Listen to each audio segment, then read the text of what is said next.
A Câmara dos Deputados vota neste momento a regulamentação da reforma tributária. A proposta volta ao plenário depois de novas alterações no texto.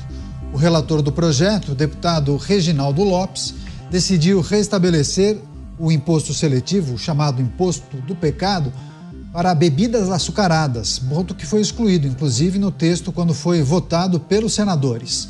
Além das bebidas, a proposta do governo era colocar armas nesse imposto seletivo, mas foi derrubado na Câmara em todas as votações.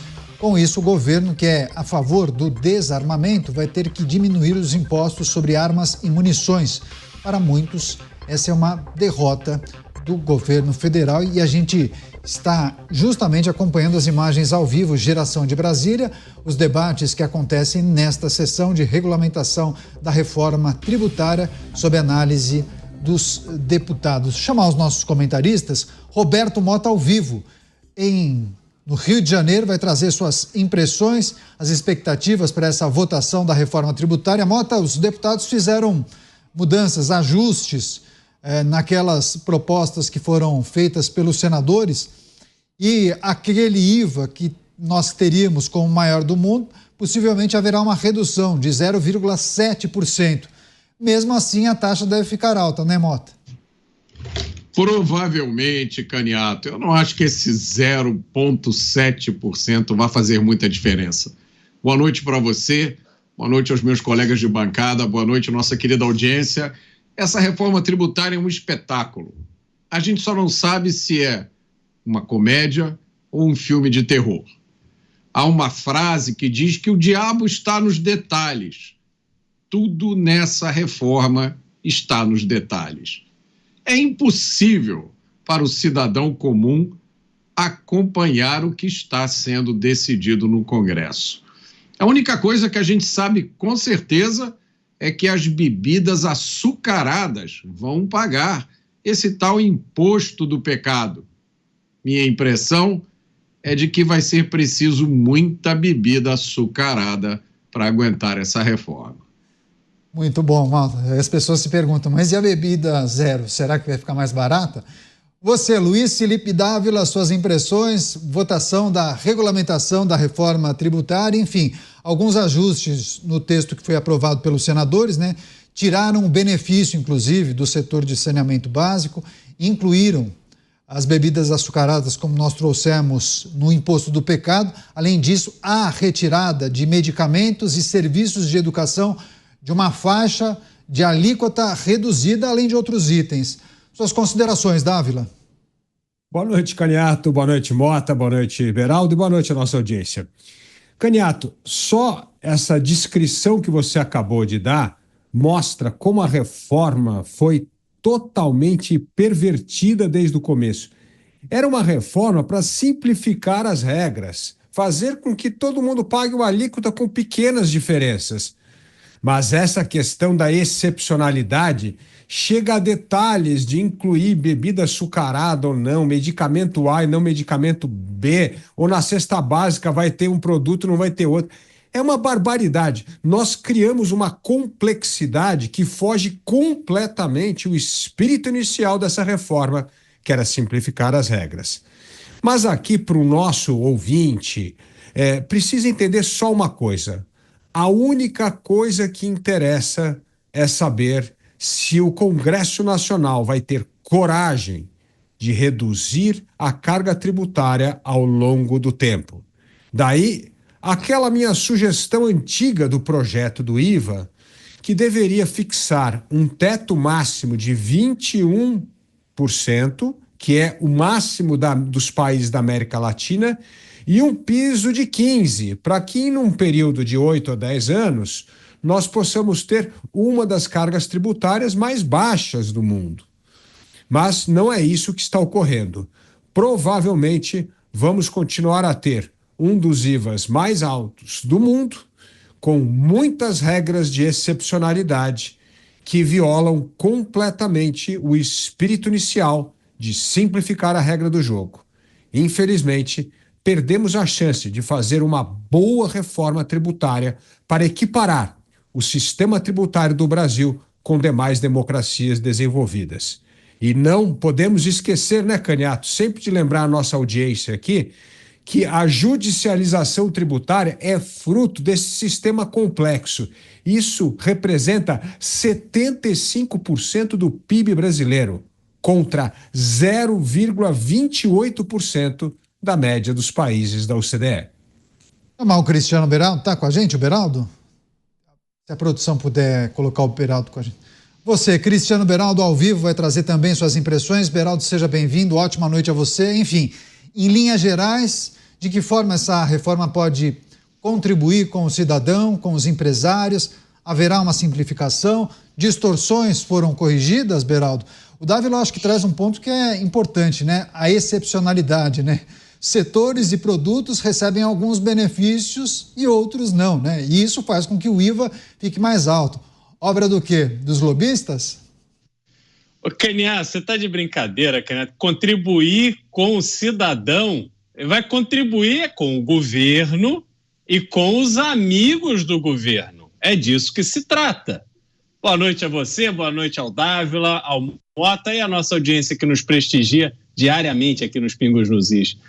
Ora, essa reforma tributária, ela foi discutida por tantos anos no Congresso, mas na hora de ser aprovada, a gente precisa sempre se lembrar, ela foi aprovada na calada da noite. Um momento em que os deputados tiveram nem uma hora para ler todo o seu texto, e aí foram ali pressionados e ela acabou aprovada. Agora ela está sendo regulamentada e toda a essência de uma reforma tributária, que é transformar o Brasil num país normal do ponto de vista tributário, porque nós somos um alien no mundo. Não há país, arrisco dizer, não conheço a legislação e a realidade de todos, mas não há país conhecido, sério, no mundo que tenha o volume de judicialização tributária que existe no Brasil. É uma loucura. É o paraíso do advogado tributário, é o paraíso desse judiciário que custa mais de 100 bilhões de reais todos os anos para isso, para discutir coisas que não deveriam ser objeto de discussão. E sabe o que vão conseguir com essa reforma tributária, Caniato? Vão continuar mantendo o Brasil como o país que uma empresa que a vida inteira vendeu bombom, de repente muda o nome para wafer e passa a pagar menos imposto. Exatamente. Fico pensando em relação às bebidas açucaradas. Qual será o coelho que as empresas vão tirar da cartola? Talvez, ao invés de açúcar, utilizar sucralose e aí reduzir a alíquota? Tá aí uma saída. Mota, queria que você fizesse uma projeção, pensando na implementação que deve durar algum tempo, tem um período de transição, mas quando a gente fala dos impactos de uma reforma que pretende simplificar o sistema tributário, mas tornar a arrecadação mais eficiente, isso dá margem para que a gente pense em uma porção de coisas, né? Coisas que, inclusive, podem atingir em cheio o nosso bolso, o bolso do contribuinte, né? Não dá margem não, Caniato. Dá certeza. O grande economista americano Thomas Sowell diz o seguinte: é fácil você conhecer as intenções que levam à criação de uma lei, mas é impossível você saber como a lei vai ser usada depois que ela é criada. Para começar, a intenção dessa reforma, na minha modesta opinião, nunca foi boa. Me disseram: Mota, o objetivo é reduzir a complexidade e aumentar a eficiência da arrecadação. Me perdoem, mas depois de saber tudo o que eu sei e de ver tudo o que eu já vi na minha vida, a última coisa que eu quero é que o Estado brasileiro seja mais eficiente na cobrança de impostos. Eu quero eficiência, mas na segurança pública, na defesa, na justiça, na saúde e na educação básica. Nos impostos, eu quero é redução. Mas no horizonte, você vislumbra a possibilidade de redução dos impostos da maneira como essa reforma foi aprovada, Dávila? Porque assim, a gente já tratou dessas questões em muitos programas, vocês já deram muitos exemplos importantes, já falaram de forma reiterada sobre a curva de Laffer, mas você vê no horizonte, talvez no intervalo de 10 anos, a possibilidade de redução da carga tributária, ou para isso nós precisaríamos de um outro pessoal em Brasília? Precisamos eleger um presidente liberal em 2026 para que aconteça isso, Caniato, porque senão não tem jeito. Mas aqui tem 2 pontos importantes a ser destacados. Apesar dessa reforma tributária estar longe de ser a ideal, ela contribui sim para uma coisa importante, que é acabar com os impostos cumulativos. Isso é um problema que é o maior problema da judicialização tributária que estávamos comentando há pouco. Ou seja, você tem uma cumulatividade de impostos ao longo da produção, desde a compra da matéria-prima até o produto final. Isso vai acabar com o IVA. Então, isso realmente é uma contribuição. O problema é que o IVA mostra o tamanho da carga tributária que nós pagamos, que é a mais elevada entre os países emergentes. É por isso que o nosso IVA é o campeão mundial. Aí, ou se não for o campeão mundial depois desse projeto da Câmara, vai ser o segundo, mas vai ser entre os 2 primeiros, né? Mas para reduzir a carga tributária, que é um desejo de todos nós cidadãos brasileiros, nós precisamos mexer na questão do orçamento da nação. Enquanto nós tivermos o orçamento mais engessado do mundo, em que 94% do dinheiro do orçamento é verba carimbada, não tem como cair imposto. Para cair o imposto, nós precisamos acabar com estas obrigatoriedades orçamentárias.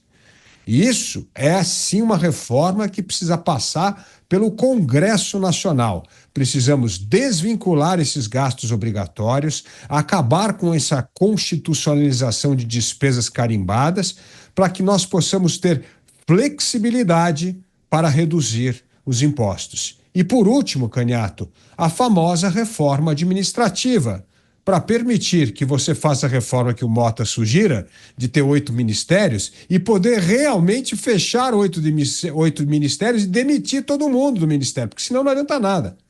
Então, se nós não fizermos uma reforma administrativa e se nós não fizermos uma reforma orçamentária, o Brasil vai continuar a ser o país emergente que mais paga imposto no mundo.